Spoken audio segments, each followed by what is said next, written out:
23 صدی پہلے Greeks particularly democrats ان نے یہ ایٹمزم کے بارے میں سب سے پہلے کہا، ایٹمزم کے نظریے کے بارے میں، اور کہا کہ میٹر کے سب سے چھوٹے حصے کو کہتے ہیں ایٹم، مادہ کے سب سے چھوٹے حصے کو کہتے ہیں ذرہ. عربی اور اردو میں ایٹم کو کہتے ہیں ذرہ. اور اس وقت انسان یہ سوچتے تھے کہ ذرے کو تقسیم نہیں کیا جا سکتا. آج سائنس ترقی کرنے کے بعد ہم مانتے ہیں کہ atom is the smallest part of matter having the characteristics of the element. ذرہ مادے کا سب سے چھوٹا حصہ ہے جو ایلیمنٹ کے کیریکٹرسٹکس رکھتا ہے، لیکن یہ ذرہ تقسیم کیا جا سکتا ہے انٹو پروٹونز، الیکٹرونز، نیوٹرونز. قرآن مجید میں ذرے کا ذکر ہے تو لوگ سمجھیں گے قرآن مجید آؤٹ ڈیٹڈ ہے، یہ پرانی کتاب ہے. ذرے کا ذکر ہے اب یہ آؤٹ ڈیٹڈ ہے. قرآن میں ذرے کا ذکر ہے لیکن ذرے کے آگے کیا لکھا ہے وہ بھی ہمیں دیکھنا چاہیے.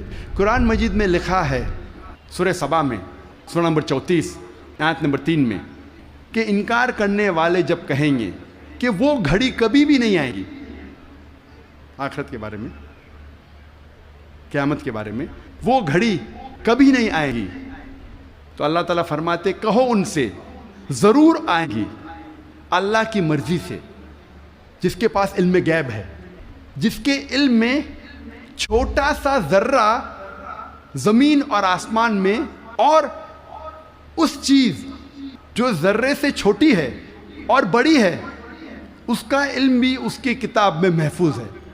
تو قرآن مجید میں لکھا ہے کہ ذرے برابر چیز کا علم ہے اللہ کے پاس، اور ذرے سے چھوٹی چیز اور بڑی چیز کا علم بھی ہے. اور یہ انفارمیشن، یہ خبر دہرائی گئی ہے سورہ یونس میں سورہ نمبر 10 آیت نمبر 61 میں کہ اللہ سبحانہ و تعالیٰ کے علم میں ہے ذرے جیسی چیز جو آسمان اور زمین پہ ہے، اور وہ چیز جو ذرے سے بھی چھوٹی ہے اور ذرے سے بڑی ہے اس کے کتاب میں محفوظ ہے. تو قرآن آؤٹ ڈیٹڈ نہیں ہے، قرآن اپ ٹو ڈیٹ ہے. قرآن پرانی کتاب نہیں بٹ الحمدللہ جدید کتاب ہے. اب ہم ذکر کریں گے واٹر سائیکل کے بارے میں، پانی کے چکر کے بارے میں. ہم جو اسکول میں پڑھتے ہیں واٹر سائیکل کے بارے میں، پانی کے چکر کے بارے میں، سب سے پہلے اس جدید پانی کے چکر کا ذکر کیا تھا سر برنارڈ پیلیسی نے سن 1580 میں. اور ہم جانتے ہیں، ہم نے اسکول میں پڑھا ہے کہ water evaporate from the ocean, پانی سمندر سے بھاپ بن کے اوپر جاتا ہے، جڑ کے بادل بنتا ہے، بادل جڑتے ہیں اور اندرونی حصے میں ہوا کے ذریعے جاتے ہیں، پھر ان کی تقسیم ہوتی ہے اور پانی بادل سے برستا ہے. بارش برسنے کے بعد یہ پانی نہر بن کر، اسٹریم بن کے، لیک بن کے پھر سے جاتا ہے سمندر میں، اور یہ پانی کا چکر کمپلیٹ ہوتا ہے. پہلے لوگ کو 16ویں صدی کے پہلے اس کا علم نہیں تھا. 7 صدی قبل مسیح تھیلز آف ملیٹس نے کہا تھا یہ بارش کیسے آتی تھی. یہ جو اوشن کا سپرے ہے، سپرے آف دی اوشن، ہوا سے اٹھاتی تھی اور اندرونی حصے میں بارش جیسے برساتی تھی. یہ لوگ سمجھتے تھے بارش اس طریقے آتی تھی. لوگ کو یہ نہیں پتا تھا کہ زمین کے نیچے جو پانی ہے وہ کیسے جمتا تھا. کئی نظریات تھے. لوگ پہلے سوچتے تھے کہ یہ ہوا کا دباؤ پانی پہ، سمندر پہ، پانی کو زمین سے نیچے لے جاتا تھا اور اس طریقے سے زمین کے نیچے پانی آتا تھا. لوگ پہلے یہ سمجھتے تھے at the time of Pluto کے وقت کہ یہ پانی ایک خفیہ راستے سے واپس جاتا تھا سمندر کی طرف. سمندر میں secret passage, the great abyss known as the Tartarus at the time of Pluto. ایک خفیہ راستے سے پانی زمین کے نیچے سے جاتا تھا سمندر میں، اسے کہتے تھے گریٹ ایبس ٹارٹرس. اور یہ لوگ سمجھتے تھے 16ویں صدی تک. 18ویں صدی میں ڈیسکارٹس بھی اس بات کو تسلیم کرتا تھا اور 19ویں صدی میں ایرسٹوٹل کا نظریہ بھی لوگ سمجھتے تھے صحیح ہے کہ viper was picked up and it condensed in mountain caverns which gave rise to underground lakes which was the source of water for the springs. یہ پانی کی بھاپ پہاڑ میں جم جاتی تھی اور پھر زمین کے نیچے بنتے تھے تالاب جو سپرنگز کو پانی دیتے تھے. یہ تالاب انڈر گراؤنڈ تالاب جو ہے سپرنگز کو پانی دیتے تھے. آج ہم جانتے ہیں یہ جو زمین کے نیچے پانی ہے یہ اصل میں جب بارش کا پانی گرتا ہے زمین پہ جو کریکس ہوتے ہیں اور سورسز کے ذریعے کریکس کے ذریعے یہ پانی نیچے جاتا ہے. قرآن مجید میں اس کا ذکر ہے سورہ الزمر میں سورہ نمبر 39 آیت نمبر 21 میں. اللہ سبحانہ و تعالیٰ آسمان سے پانی برساتا ہے اور زمین میں جس میں کریکس ہے اس کے ذریعے زمین میں پانی دیتا ہے اور جو بوئی ہوئی زمین ہے وہ رنگ برنگی ہو جاتی ہے. It brings various colours of sown field. اللہ تعالیٰ فرماتے ہیں سورہ روم میں سورہ نمبر 30 آیت نمبر 24 میں کہ اللہ سبحانہ و تعالیٰ آسمان سے بارش برساتا ہے اور مری ہوئی زمین میں جان ڈالتا ہے. اللہ تعالیٰ فرماتے ہیں سورہ مومنون میں سورہ نمبر 23 آیت نمبر 18 میں کہ اللہ سبحانہ و تعالیٰ پانی آسمان سے برساتے ہیں اور اس پانی کو جما سکتے ہیں اور اس پانی کو بہا سکتے بھی ہے. بہانے پہ قادر ہے. Allah can store the water as well as drain it. قرآن میں ذکر آتا ہے سورہ طارق میں سورہ نمبر 86 چیپٹر 86 آیت نمبر 11 میں وَالسَّمَاءِ ذَاتِ الرَّجْ that heaven which returns وہ آسمان جو واپس دیتا ہے. ایک معنی وَالسَّمَاءِ ذَاتِ الرَّجْ کی ہے کہ جو ڈینجرس ریز ہے ultraviolet rays X rays جو زمین پہ آنے کے پہلے آسمان اسے واپس پھینک دیتا ہے اس طرف. اس کے علاوہ یہ جو پانی کا بھاپ ہے واٹر ویپرائز ہوتا ہے بادل میں بنتا ہے اور پھر سے یہ آسمان اس پانی کو زمین پہ برساتا ہے. وَالسَّمَاءِ ذَاتِ الرَّجْ. اللہ تعالیٰ فرماتے ہیں سورہ الحجر میں سورہ نمبر 15 آیت نمبر 22 میں وی کاز فیکنڈیٹنگ ونڈز ہم ہوا کے ذریعے بادل کو بھوجل کرتے ہیں. عربی لفظ لواقی لقا سے آتا ہے جس کا معنی ہے ٹو امپریگنیٹ ٹو فیکنڈیٹ برآور کرنا بوجھل کرنا. ہوا بادل کو پولن گرینز کے ذریعے بوجھل کرتی ہے. It impregnates the cloud. اور دوسری وجہ ہے کہ بادل جب آپس میں ملتے ہیں دے کنڈینس اس کے بعد پانی برستا ہے. قرآن میں اللہ تعالیٰ فرماتے ہیں سورہ نور میں سورہ نمبر 24 آیت نمبر 43 میں 43 میں اللہ سبحانہ و تعالیٰ ہوا کے ذریعے بادل کو چلاتے ہیں لے جاتے ہیں جینٹلی پشز دا کلاؤڈس. پھر یہ بادل آپس میں جڑتے ہیں بڑے ہو جاتے ہیں اس کے بعد پانی بادل سے برستا ہے. اللہ تعالیٰ فرماتے ہیں سورہ روم میں سورہ نمبر 30 آیت نمبر 48 میں اللہ سبحانہ و تعالیٰ ہوا کے ذریعے بادل کو ہلاتے ہیں اور لے جاتے ہیں اندرونی حصے میں. اس کے بعد بادل کو چھوٹے چھوٹے حصے میں تقسیم کرتے ہیں. اس کے بعد پانی بادل سے برستا ہے. قرآن مجید میں پانی کے چکر کے بارے میں گہرائی سے ذکر ہے تفصیل سے ذکر ہے کئی جگہ. سورہ اعراف میں سورہ نمبر 7 آیت نمبر 57 میں سورہ رعد سورہ نمبر 13 آیت نمبر 17 میں سورہ فرقان سورہ نمبر 25 آیت نمبر 48 اور 49 میں سورہ فاطر سورہ نمبر 35 آیت نمبر 9 میں سورہ یاسین سورہ نمبر 36 آیت نمبر 34 میں سورہ جاسیہ سورہ نمبر 45 آیت نمبر 5 میں سورہ قوف سورہ نمبر 50 آیت نمبر 9 اور 10 میں سورہ واقعہ سورہ نمبر 56 آیت نمبر 68 to 70 سورہ ملک سورہ نمبر 67 آیت نمبر 30 سورہ طارق سورہ نمبر 86 آیت نمبر 11. کئی آیتیں ہیں قرآن مجید میں جو تفصیل کے ساتھ ذکر کرتے ہیں پانی کے چکر کے بارے میں. صرف پانی کے چکر کے بارے میں اگر ذکر کرے گھنٹوں تک تقریر دے سکتے ہیں. صرف قرآن مجید میں پانی کے چکر کا ذکر. اب ہم تذکرہ کریں گے ارضیات کے بارے میں. جیولوجی آج ماہرین ارضیات جیولوجسٹ یہ کہتے ہیں کہ زمین کا ریڈیس نصف قطر، ریڈیس اردو میں کہتے ہیں نصف قطر، وہ تقریباً 3750 میل ہے، اور جو اندرونی حصہ ہے زمین کا وہ سیال ہے، لیکوڈ ہے، ہاٹ لیکوڈ، گرم سیال، اور اس میں کوئی جاندار چیز جی نہیں سکتی. لیکن اوپر کا حصہ ہے وہ سالڈ ہے، وہ ٹھوس ہے، اور اوپر جو سپرفیشل ارتھس کرسٹ ہے، زمین کی سطح، ارتھس کرسٹ، یہ بہت پتلی ہے، تقریباً 1 سے 30 میل پتلی، صرف 1% سے کم، اور بہت سے امکان ہے کہ یہ زمین کی سطح ہل جائیں گی، ارتھس کرسٹ ول شیک. آج سائنسداں یہ کہتے ہیں due to the folding phenomena it gives rise to mountain ranges. ایک فولڈنگ فینومینا ہے جس سے پہاڑ پیدا ہوتے ہیں، اور اس پہاڑ کی وجہ سے زمین کی سطح کو استحکام ملتا ہے، اسٹیبلٹی ملتی ہے.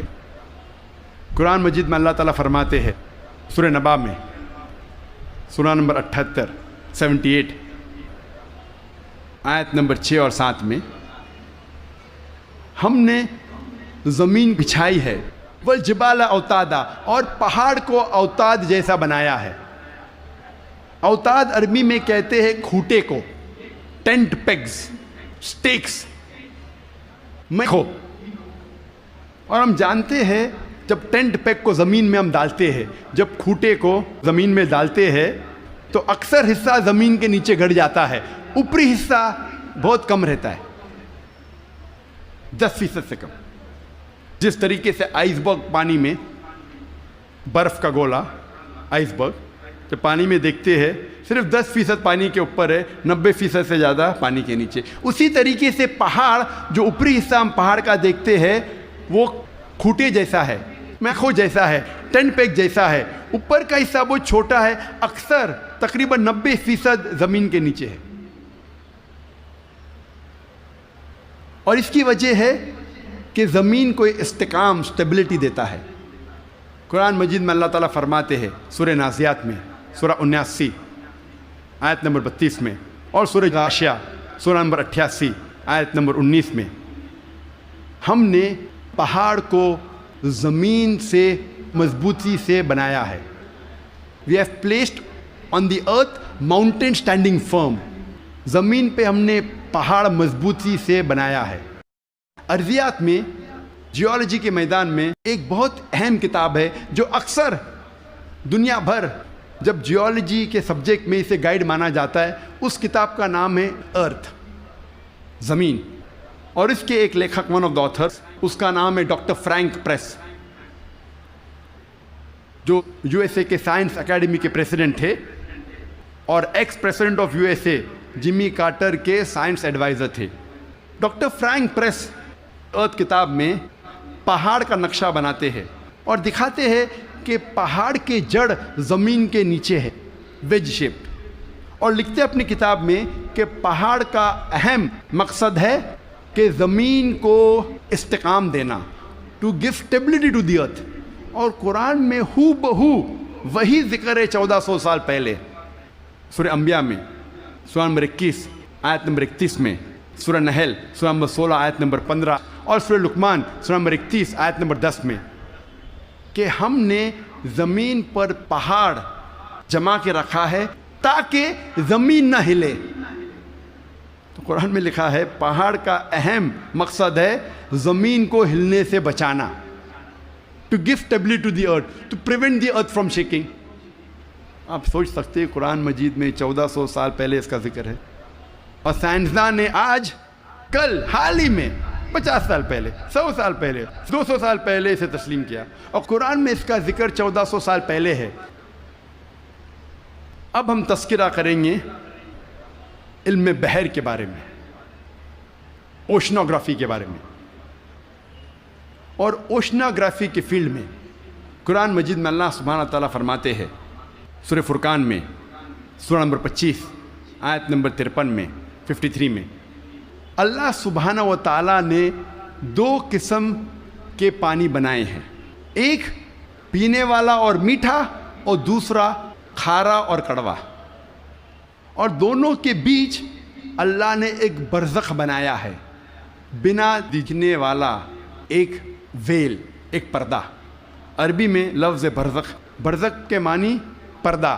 جس طریقے سے انسان مرتا ہے اور واپس سے قیامت میں اٹھنے کے پہلے ہم کہتے ہیں برزخ میں ہے، انسین، جو دیکھے نہیں جا سکتا ہے وہ زندگی، قرآن میں کہا گیا برزخ، نہ دیکھے جانے والا پردہ۔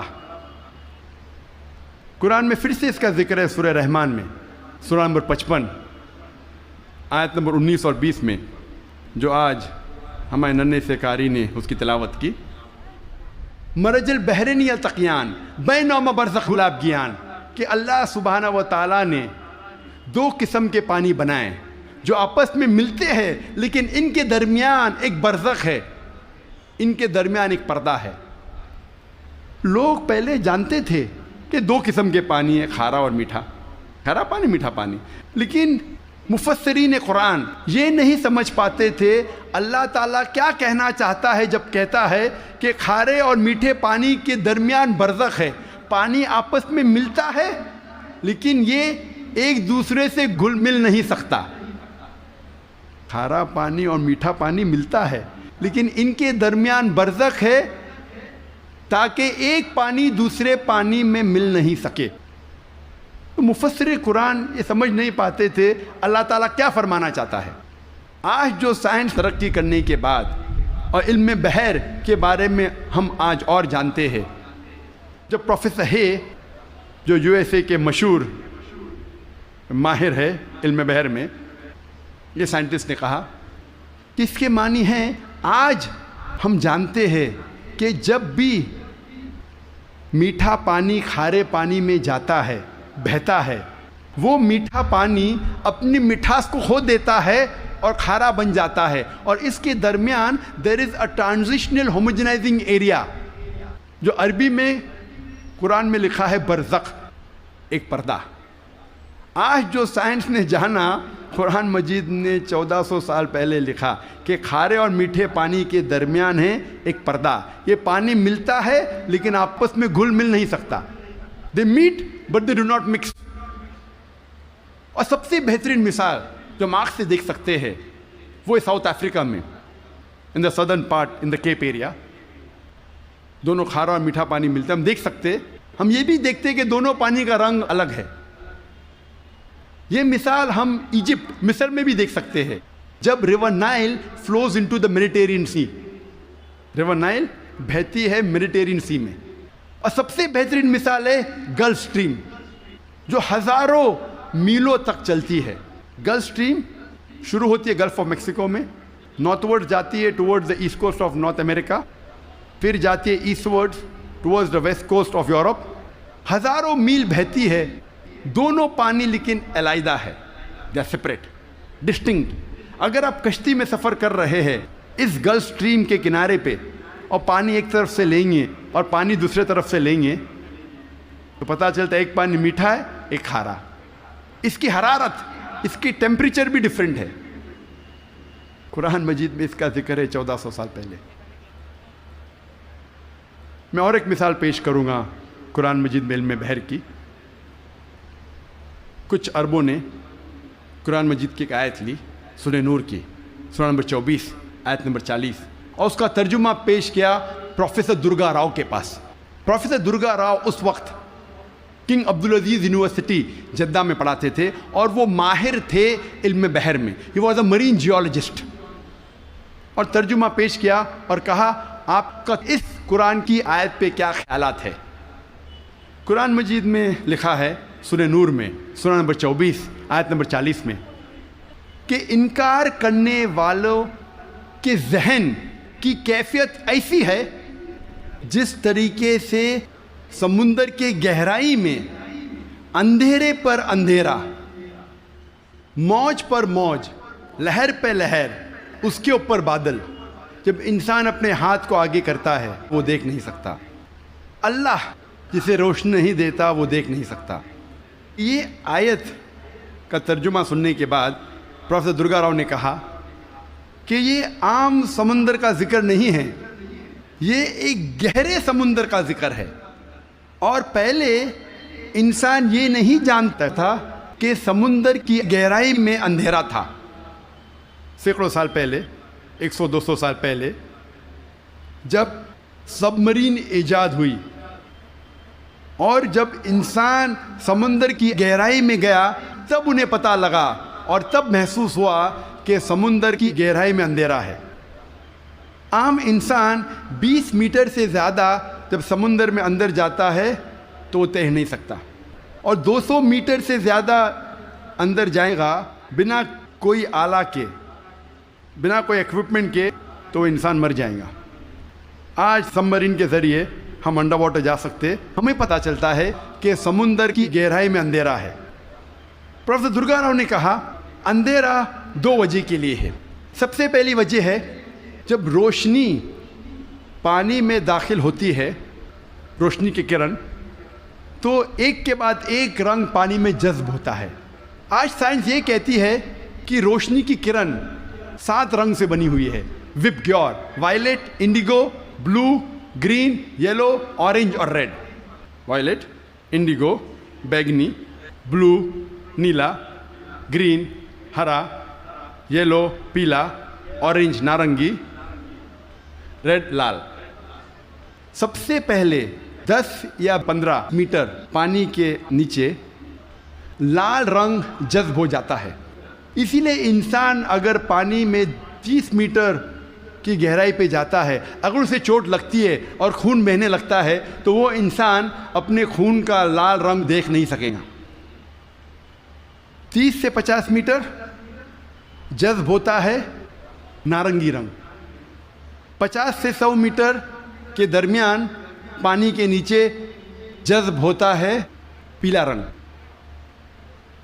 100 سے 200 میٹر کے درمیان جذب ہوتا ہے ہرا رنگ، اور 200 میٹر کے بعد پانی کے نیچے جذب ہوتا ہے نیلا رنگ، اور اس کے نیچے پورا اندھیرا ہے۔ قرآن مجید میں لکھا ہے انکار کرنے والے کی ذہن کی کیفیت، انکار کرنے والے جو خدا کا انکار کرتے ہیں، جو خدا میں نہیں مانتے، اللہ سبحانہ وتعالیٰ میں نہیں مانتے، انکار کرنے والے کی ذہن کی کیفیت ایسی ہے جس طریقے سے گہرے سمندر میں اندھیرا پہ اندھیرا، لہر پہ لہر، اس کے اوپر بادل۔ دوسری وجہ اندھیرے کی ہے، پروفیسر درگا راؤ کہتے ہیں، وہ ہے بادل۔ جب سورج کی روشنی آتی ہے کئی بار بادل اس روشنی کو جذب کر لیتا ہے، اس لیے بادل کے نیچے ہم دیکھتے ہیں اندھیرا، اور جو روشنی بادل کے ذریعے جذب نہیں ہوتی اور جب سمندر میں جاتی ہے، کئی بار جو سمندر کے اوپر لہریں ہیں وہ لائٹ ریز کو ریفلیکٹ کرتی ہے، اور جو لائٹ ریز، جو روشنی کی کرن ریفلیکٹ نہیں ہوتی وہ سمندر میں داخل ہوتی ہے، اور جیسے میں نے کہا ایک رنگ کے بعد ایک رنگ جذب ہوتا ہے۔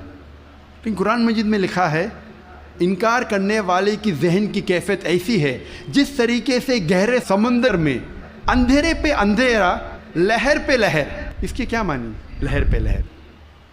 ہم انسان جانتے تھے کہ سمندر کے اوپر لہر ہے، لیکن سن 1900 میں ہمیں پتہ لگا کہ سمندر کے نیچے بھی لہر ہے، اسے کہتے ہیں انٹرنل ویوز، اندرونی لہر، جو ڈفرینشیٹ کرتی ہے superficial part of the ocean کو deep part of the ocean سے۔ یہ اندرونی لہر تقسیم کرتی ہے سمندر کو اوپری سے اور اندرونی حصے میں۔ اوپری حصہ superficial part is lit up and warm, گرم ہوتا ہے اور اس میں روشنی ہوتی ہے۔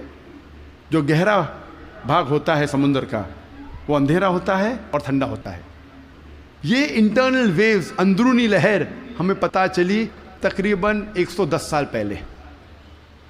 قرآن میں لکھا ہے لہر پر لہر، یعنی اندرونی لہر کے اوپر ہے سپرفیشل ویوز۔